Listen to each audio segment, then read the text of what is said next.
가기사는 증시 박도기. 네, 안녕하세요. 젊은 투자 증시 아침판 안지원입니다. 네, 잃지 않는 투자 박도기 박상준입니다. 네, 이제 오늘은 좀 화질이 괜찮아졌는지 모르겠네요. 네, 계속 지금 조정을 하고 있어서 오늘 오전에 많은 분들이 너무 저희가 태양빛에는 이제 강한데 인공 조명이 좀 약해서 오늘 오전에 태양빛이 강했잖아요. 지금 저녁에 막 또 비가 오고 또 다시 밝아지고 완전 진짜 동남아 날씨로 바뀌고 있는데 네. 그러다 보니까 또 오전하고는 좀 다릅니다. 근데 많은 분들이 자기 실력은 안 올라왔는데 너무 빨리 올라가면 안 된다 이러셔서 오후에 약간 또 혼조가 있습니다. 네, 화질도 너무 갑자기 좋아지면 또 재미가 없잖아요. 그렇죠. 천천히 네. 좋아져야 또 각도기 TV의 인간미 아닌가요? 죄송합니다. 네. 네. 오늘 시장 네. 코스피는 0.7% 올랐고요. 코스닥은 거의 그대로였습니다. 네, 그러니까 어제 많이 떨어진 거에 대한 회복은 했지만 아직 제대로 어제 떨어진 것만큼 회복하지 못한 하루였죠. 네. 일본 시장은 어저께 3% 넘게 빠졌잖아요. 그렇죠. 오늘 3% 그대로 회복을 했네요. 네. 네, 오늘 개인 투자자들이 코스피에서는 3,300억 매도했고요. 네. 코스닥에서는 2,300억 매수, 외국인은 코스피에서 3,200억 매수를 했고요. 코스닥에서는 2,000억 매도했습니다. 네. 기관 투자자는 오늘 좀 휴가 갔나 봐요, 다들. 코스피에서 100억 매도, 코스닥에서는 300억 매도했습니다. 어제 외국인 많이 나갔는데 외국인 다시 찾아왔다는 건 조금 의미가 있어요. 걔네들도 미국 시장 보고 그냥 팔랑팔랑해. 네. 제가 그렇게 잔파도 좀 타지 말라는데 잔파도 타는 애들이 있어 보면. 그렇군요. 그건 뭐 어제 뭐 미국 빠졌다면 뭐 그렇게 팔아제끼고 그래. 네.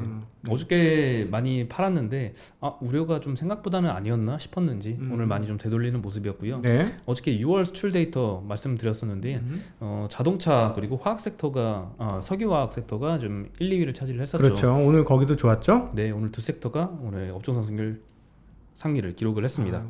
참 우리 나치바님이 잘 가이드를 해주셔가지고 어디가 올라갈지 이제 다 얘기해드려. 중요한 포인트가 뭔지 다 알고 있어. 네, 어쩌다 잘 맞았네요. 네.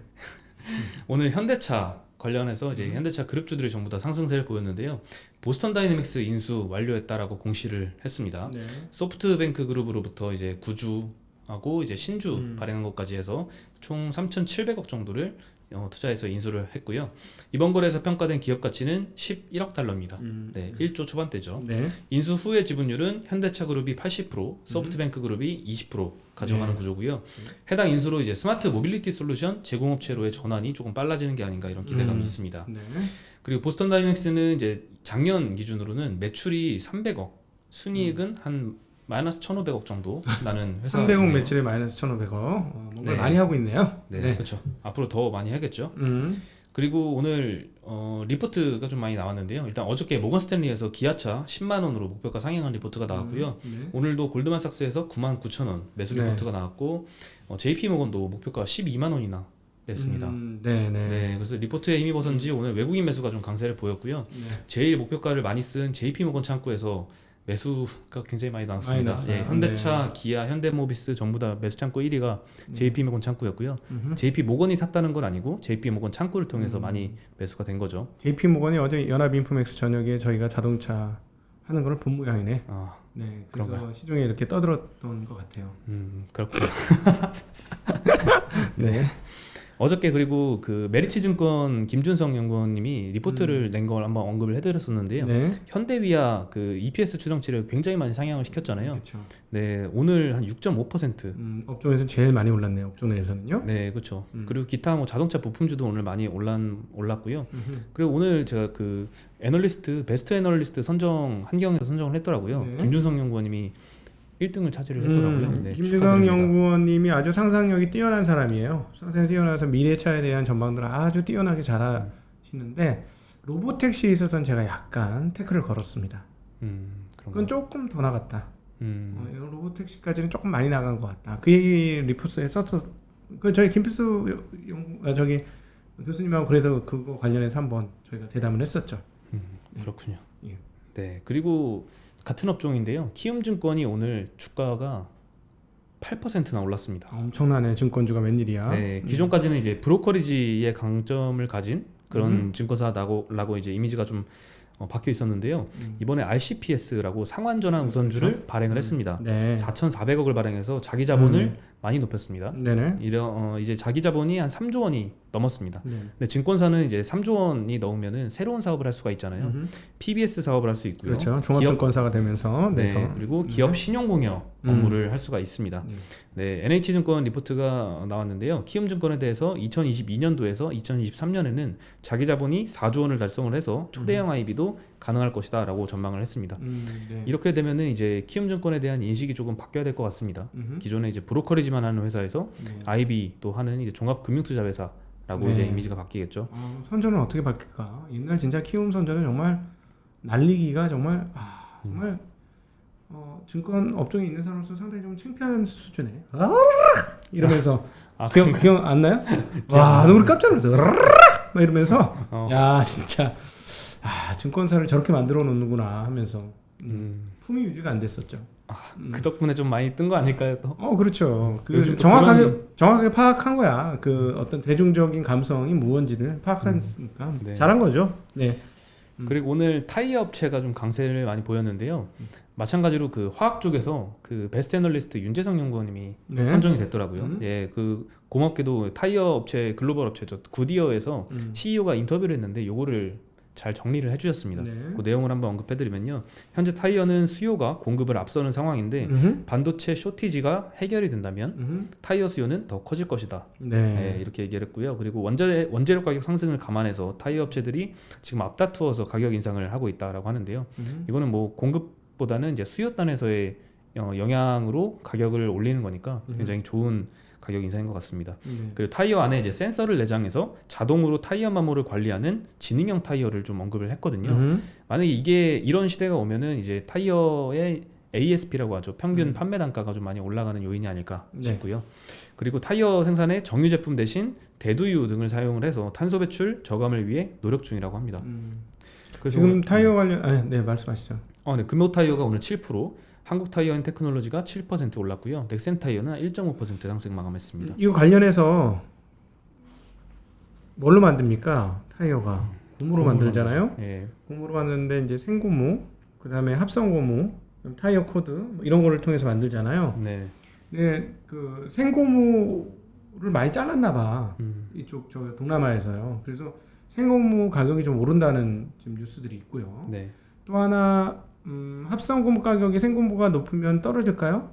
제가 보기에는 잘 안 떨어질 것 같아요. 그러면 무슨 일이 벌어지냐면은 그게 원료는 뭐냐면 부타디엔이에요. 네. 부타디엔 가격은 지금 증설이 너무 많아요. 증설이 너무 많아. 네. 자, 이제 답을 드린 거죠. 그러면 금호석유화학으로 고통을 받고 있는 많은 금호석유화학 주주들 분들은 잘 들으시면 좋을 것 같은데 좀 더 지나봐야 알겠습니다만 이렇게 타이어 가격 고공행진하면서 만약에 합성 고무 가격도 괜찮다 이러면 부타디온 원료로 합성 고무 이런 원자재를 제공해주는 금호석유화학은 상당히 좋을 수 있다. 그런 계산이 나오죠. 네. 그러니까 그 화학 업종에 대해서 전반적으로 큰 회사들, 그러니까 에틸렌, 그다음에 그 납타 크래킹하는 큰 업체들은 조금 어려울 수도 있지만 그 밑단에서 부분은 괜찮을 수 있다는 거. 그리고 특별히 산업재 화학은 괜찮을 수 있다는 거. 왜냐하면 지금 뭐 또 얘기를 하겠습니다만 건설이나 이런 것들과 관련된 플라스틱 제품들은 굉장히 많이 판매가 되고 있어요. 네. 거기에 들어가는 제품을 만드는 화학 업체들은 괜찮을 거다. 그러니까 에틸렌 크래킹 해가지고 뭐 예를 들어 PPP 만들어가지고 ABS 이런 거 만들어서 물건 만드는 플라스틱 만드는 애들은 좀 어려울 수도 있겠지만 산업재 플라스틱 만드는 애는 괜찮다. 요건 꼭 기억을 하셔야 될 것 같습니다. 기업마다 다 따로따로 다 봐야겠죠. 네. 네. 근데 이제 이베스트에서 이한나 연구원님이 화학 업종에 대해서 오늘 좀 무서운 얘기를 좀 해줬습니다. 대부분의 화학 업체들이 2분기에 어닝 서프라이즈가 예상이 되는데 네. 대부분은 아마 2분기가 실적 피크일 것이다라고 언급을 해줬는데요. 네. 일단 대부분의 화학 업체들의 실적 피크가 2분기인 이유는 2022년부터 공급 과잉을 전망하기 때문이라고 했는데요. 글로벌 에틸렌 증설이 2020년부터 2022년 사이에 예정이 되어 있는데 코로나에도 불구하고 이 스케줄이 지연이 되지 않았다고 합니다. 네. 그리고 PE, PP 제품의 경우에는 하반기 증설 설비 가동을 앞두고 판가 하락이 지속되고 있고 물류 비용도 늘어나서 수요까지 둔화가 되는 모습이 보여져서 이제 스프레드까지 축소되고 있다고 합니다. 네. 대부분의 이제 4분기 신규 증설 설비 가동이 이제 시작이 될 예정이고요. 판가 하락에 의한 스프레드 축소로 실적은 우하향할 것이다라고 전망을 했습니다. 심지어 이제 거의 유일하게 지금 스프레드가 유지가 되고 있는 스판덱스 오늘도 효성 TNC가 아주 많이 상승을 했는데요. 네. 이 스판덱스까지 2분기를 고점으로 예상을 하시더라고요. 네, 그래서 오늘 어쨌든 화학 섹터는 굉장히 좋았습니다. 예, 1.9% 금호석유가 상승을 보였고요. 롯데케미칼이 0.5%, 대한유화가 1.6% 약간의 반등은 한 모습입니다. 예, 그러니까 산업재 쪽을 보세요. 산업재에 쓰여지는 거를 만드는 회사들. 근데 이제 물건 만드는 회사들은 밖으로 나갈 때 과연 물건을 지금처럼 열심히 사줄 것이냐는 의문은 좀 있어요. 그것도 봐야 돼요. 사실은 근데 이렇게 얘기한다고 할지라도 수요가 살아있으면 다 무너뜨려. 그렇죠. 2004년, 5년, 6년 아니다. 2010년, 11년, 12년 그 차화정 장세 때 중국이 증설 많이 해서 이제 끝났다. 그런데 몇 년, 한 3년을 끝났다 그랬어. 근데 계속 롱런을 하는 거예요. 정말 끝도 없이 올라가는 거예요. 롯데케미칼 같은 거 진짜 끝도 없이 올라왔어 그때. 그랬거든. 그때는 롯데케미칼이 아니고 호남석이었죠. 그러니까 사실은 수요단이 살아있으면 얘기는 달라집니다. 그것까지 감안하실 필요가 있겠습니다. 네. 지금 뭐 화학섹터 피크아웃을 얘기하는 분들의 의견은 이제 공급이 많이 늘어나는 거를 걱정을 하고 있는 거고요. 반면에 이제 계속될 것이다라고 전망을 하는 분들은 수요가 그렇죠. 받쳐준다라고 지금 논리가 있죠. 어디가 맞을지는 좀 지켜봐야 될 것 같은데 일단 오늘 장 끝나고 제가 여기 들어오기 직전에 나왔던 뉴스를 잠깐 소개를 해드리면요. 금호석유가 이제 증설을 결정을 했다고 합니다. 오늘 이제 이사회에서 2,560억을 투자해서 엠비라텍스 24만 톤 증설 결정을 했다고 하고요. 현재 진행 중인 7만 톤 증설 완료 후에 이 24만 톤 증설에 돌입할 예정이라고 합니다. 그리고 23년도 말에 증설이 완료될 예정이고요. 이때 캐파는 올해 말 71만 톤에서 24만 톤을 더해서 총 95만 톤이 될 예정이고 네. 이후에는 이제 수요 상황에 따라서 추가로 47만 톤 증설도 검토할 예정이다라고 밝혔습니다. 에미라텍스는 그 고무장갑 만드는 네, 저 수술용 장갑 같은 거 그거 만드는 그게 원리였죠? 네, 맞습니다. 그리고 이제 철근 이 공사 현장에 많이 쓰이는 철근이 요즘에 많이 공급이 부족하다고 합니다. 그래서 이제 전국에서 공사를 중단을 하는 이런 사례가 속출하고 있다고 하는데요. 오늘 한국건설산업연구원에서 21일에 건설자재 가격 상승 대응 방안에 관한 리포트를 보고서를 하나 발간을 해줬습니다. 공사 비용을 나타내는 건설 공사비 지수라는 게 있는데요. 올해 3월 기준으로 전년 동기 대비 6.7% 증가했습니다. 네. 근데 이제 2009년 4월에도 6.7% 증가했는데 이때가 가장 높았었던 때라서 지금은 이제 그때 수준에 도달했다. 철 가격? 예, 이 공사에 공사에 사용되는 원자재 비용 상승률이 네. 역대급이다라는 네. 의미죠. 실제 전국 곳곳의 건설 현장에서 자재 공급이 원활하지 않다고 하는데요. 대구 쪽에서는 공공발주 공사 현장만 7곳 정도가 공사 차질을 빚고 있다라고 합니다. 네. 근데 이제 재밌는 건 보고서에서 철근값 상승의 원인으로 지목한 건 독과점 구조다라고 언급을 해줬는데요. 공급자인 제강사들이 장기간 지속된 경기 침체에 대응하기 위해서 최근 2-3년 동안 인위적으로 철근 생산을 줄여왔다라고 지적을 했고요. 현재 건설 현장에 필요한 철근을 공급하는 기업은 총 7개 정도입니다. 네. 현대제철, 동국제강, 대한제강, 한국철강, YK스틸, 한국특수연강인데요. 여기에 중국에서도 온실가스 배출량 억제 정책 네. 사용하고 있죠. 그게 제일 크죠? 차질. 예, 이것도 굉장히 크게 작용을 했고요. 그리고 이제 이 보고서에서 지적한 문제점은 대형 건설사는 철강사와 직접 계약을 해서 철강을 네. 직접 조달을 해서 괜찮은데 네. 중소형 건설사 같은 경우에는 중간에 유통사를 끼게 된다고 합니다. 네. 근데 유통사가 이 가격이 계속 올라갈 것을 염두에 두고 물량을 충분하게 안 푼다라는 거죠. 네. 요게 이제 철강 가격 상승에 더 영향을 줬다라고 지적을 하고 있습니다. 네. 오늘 철강은 많이 올랐습니다. 철강 업종이 업종 상승률 3위를 기록을 했는데요. 2.4% 올랐습니다. 현대제철은 4%나 올랐고요. 포스코는 1.6% 상승. 그리고 포스코 강판 예전부터 한번 말씀드렸었는데요. 11%나 올랐습니다. 많이 올랐습니다. 네, 근데 어저께 이제 리서치아름이라는 리서치사에서 리포트가 나온 영향이 좀 큰 것 같습니다. 저희가 대담을 한번 했었죠. 예, 네. 맞습니다. 역시 확실히 이제 중국에서만 물량이 밖으로 안 나오면 수출을 안 하면 돼요. 그러면 철강 회사들은 계속 좋아질 가능성이 매우 높은데 중국에서는 확실히 그 스크랩도 많이 하고 즉 폐쇄도 많이 하고 공급을 조절하기 위한 의도는 확실하게 있는 것 같습니다. 왜냐하면 이 철강이 ESG 관련해서 그러니까 환경 관련해서 굉장히 큰 탄소 발생 그렇죠. 요인을 가지고 있기 때문에 근데 사실 이거는 인문학적인 관점으로 보자면 어떤 상황이냐면 말이죠. 왜 도대체 ESG가 나왔느냐? 그 얘기 잠깐 할게요. 네. ESG는 굉장히 정치적인 거예요. 왜냐하면 무슨 말이냐면 드디어 선진국들이 유럽과 미국을 중심으로 한 선진국들이 공예 사업의 아웃소싱을 끝냈다는 거죠. 뭐 어디로 끝냈느냐? 중국으로 끝냈지. 그러니까 ESG 경영을 하면 누굴 조지는 거야? 중국을 조지겠다는 얘기죠. 자기네는 이제 없으니까 별로. 그렇죠. 그런 것도 있기 때문에 이 ESG를 중국을 제어하기 위한 방법과 같이 본다면 그런 관점에서 뭘 봐야 되겠구나 하는 생각을 좀 해보실 필요가 있겠습니다. 네. 그리고 오늘 대우건설이 9%나 급등을 했는데요. 지금 매각 와중이잖아요. 최저 입찰가를 주당 9,500원으로 확정했다는 소식에 네. 9%나 올랐고요. 현재가는 그래도 8,950원으로 마감을 했습니다. 최대 주주인 KDB 인베스트먼트가 이런 최저 입찰가를 확정했다라고 알려졌고요. 예상 매각가는 기존에 알려진 대로 2조 원 정도로 거론이 됩니다. 경영권 프리미엄을 고려하면 주당 10,000원이 넘을 것으로도 보이고요. 오는 25일에 본입찰이 시작이 될 예정이고 인수 후보는 부동산 시행사인 DS네트웍스 그리고 중흥건설 그리고 호방건설 등이 거론이 되고 있습니다. 네, 호방건설은 이제 새로 거론이 되는 것 같네요. 네. 뭐 오늘 툭툭 튄 게 많네요. 그렇죠. 이제 진짜 종목장인 것 같아요. 네. 지수의 변동성 크지 않고 개별 이슈에 굉장히 크게 반응하는 모습입니다. 네, 맞아요. 네, 또 하나 그런 종목 말씀드리면요. 인보사 분쟁에 지금 휩싸였던 코오롱 생명과학이 오늘 강세를 보였는데요. 과거에 일본 제약사인 미쯔비시 타나베 여기에 이제 인보사 기술 수출 계약을 했었거든요. 네. 근데 인보사가 논란에 휩싸였었죠. 그리고 2017년 12월에 계약 취소를 통보를 받았었는데 2018년 4월에 코오롱 생명과학을 상대로 계약금 반환을 요구하면서 ICC라고 불리는 국제 상업회의소 여기에 소송을 제기했습니다. 네. 근데 이제 2019년 3월에 인보사 논란이 터졌고요.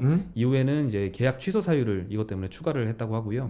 올해 1월에 ICC는 이제 코오롱 생명과학이 이 미쯔비시 타나베 여기에 배상금을 지급하다 해라라고 결정을 했고 결국 4월에 430억을 최종 지급을 했습니다. 네. 이 소식이 조금 늦게 알려진 것 같아요. 그때는 사실은 많이 재무제표에는 이미 다 반영돼 있었어요. 그렇죠. 이미 뉴스는 안 난 것 같아요. 그렇죠. 재무제표는 네. 다 반영이 됐고 끝냈는데 근데 아직 뭐 하나 더 남은 건 뭐냐면 이제 이 인보사 주사를 맞으신 분들의 그 손해배상 청구 소송 네. 이런 게 나와야 되는데 형사는 그냥 무사히 지나갔답니다. 형사 그래도 현사가 끝났기 때문에 회사 말로는 이제 민사로 아마 나오지 않을 것 같다라는 게 회사 입장인데 어쨌든 인보사 관련된 회계 처리가 되어서 이 회사는 이제 아마 상장 폐지 가능성이 이제 상당히 줄고 있는 거 아니냐. 올해까지도 적자가 나면 상장 폐지거든요. 그렇죠. 영업이익이 지금 4번 연속 적자여서 관리 종목 상태죠. 네네. 근데 이제 여기 아마 올해 그 끝이 나지 않을까 하는 분석을 할 수 있는 그런 기업이 되겠습니다. 만약에 개별 재무제표 기준으로 올해 영업이익 흑자로 전환을 한다면 관리 종목에서 탈피가 되면서 주가 상승도 많이 이루어지겠죠. 하지만 그 반대의 리스크도 분명히 있고요. 만약에 적자 나면 이제 상장 폐지되는 거죠. 네, 그렇죠. 그렇죠. 네, 그렇습니다. 네, 오늘 어쨌든 9.5%나 상승을 해서 마감을 했고요. 네. 업종 1위는 섬유의복이 차지를 했습니다. 3.3% 많이 올랐습니다. 네. 한세 예스24 홀딩스 여기가 9.5% 올랐고요. 오른 거는 굉장히 많이 올랐네. 많이 올랐습니다. 예, 많은 분들이 내 계좌는 왜 이 모양 이 꼴이야? 막 정말 열받는 날이네. 근데 뭐 항상 뭐 오르는 거 다 먹을 순 없잖아요. 그럼요. 뭐 이런 날도 있는 거죠. 욕심을 비워야죠. 네. 저는 오늘 이렇게 오른 것도 있습니다만 확 반대로 떨어진 것도 있습니다. 아 오늘요? 네. 황당하네. 어제도 얻어맞더니 오늘 또 얻어맞았네. 그렇죠. 내가 이렇게 난타를 당할 수도 있나. 네. 코너에 몰린 느낌?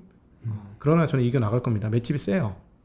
네. 또 리스크를 맞닥뜨리면 또 대응을 하면 되잖아요. 뭐 사실은 근데 그렇게 리스키하게 하지는 않았어요. 그리고 하루에 뭐 이런 정도 움직이는 거는 항상 있는 일이니까 네. 머리 몇 개 빠지면 됩니다. 네. 네, 그리고 태평양물산이 오늘 한 6% 상승을 했고요. FNF는 4.7% 상승했습니다. 자, FNF 최고의 종목이네. 예, 네. 어제 대신증권 리포트가 나왔는데요. MLB 브랜드가 이제 중국 시장 판매 호조를 거론을 하면서 목표가를 36%나 상향을 시켰습니다. 저게 이제 사실 3년 전에 나왔던 얘기야. 그때 MLB를 처음으로 이제 중국에 팔겠다 그래서 그때 기대가 엄청났거든요. 그렇죠. 주가 쫙 올랐다가 근데 뭐가 좀 안 됐어. 그리고 쭉 빠졌다가 이제 다시 올라오면서 지금 이제 이게 또 얘기나. 그러니까 꺼진 물도 다시 보듯이 어떤 중요한 이슈는 계속해서 잘 살피는 게 맞는 것 같습니다. 네. 만약에 저 회사가 중국의 멀티플을 받는다면 어떻게 될까? 지금도 비싼 게 아니다. 우리 중국 멀티플 중국 시황에서 보시지만 30배, 50배 그냥이거든요. 다. 저걸 사라는 얘기 아니고 매수 추천도 아니고 매도 추천 저는 없습니다. 네, 네. 근데 어쨌든 아쉽다는 얘기예요. 접근을 했다가 그렇죠. 아쉬워. 네. 아쉽긴 하죠. 네. 네, 그리고 21일, 22일 미국 시간 기준으로 이틀 동안 아마존 프라임데이가 열립니다. 역대 최대인 200만 개의 제품을 할인을 한다고 하고요. 네. 밀레니얼 세대한테 설문조사를 했나봐요. 근데 한 70% 가까이가 지갑을 열겠다라고 답변을 했는데 이 억눌린 소비가 다시 한번 폭발할지 한번 지켜볼 만할 것 같고요. 네. 6월 18일에 중국 쇼핑 페스티벌이 열렸었잖아요. 네. 그때도 이제 한국 기업들 중에 이 제품 판매가 굉장히 많이 됐던 종목들은 좀 상승세가 또 보였거든요. 네네. 이번에는 과연 어떤 기업들이 좀 많이 판매를 할지도 한번 지켜보면 좋을 것 같습니다. 중국에서는 K뷰티 뭐 다시 뜬다는 뉴스가 들리고 있고요. 네. 뭐 침대 만드는 회사가 아마존에서 뭐 잘한다, 무슨 회사가 또 예전부터 네, 잘했었죠. 올라간다, 뭐 이런 얘기도 있어요. 네. 네, 관련해서 한번 열심히 찾아보면 좋을 것 같습니다. 네. 네, 오늘은 평소보다는 좀 빨리 끝난 것 같네요. 20분 정도로 마감을 했는데요. 네. 네, 화질은 저희가 조금씩 개선을 해나가도록 하겠습니다. 네. 네, 그럼 저희는 오늘 여기서 인사드리겠습니다. 안녕.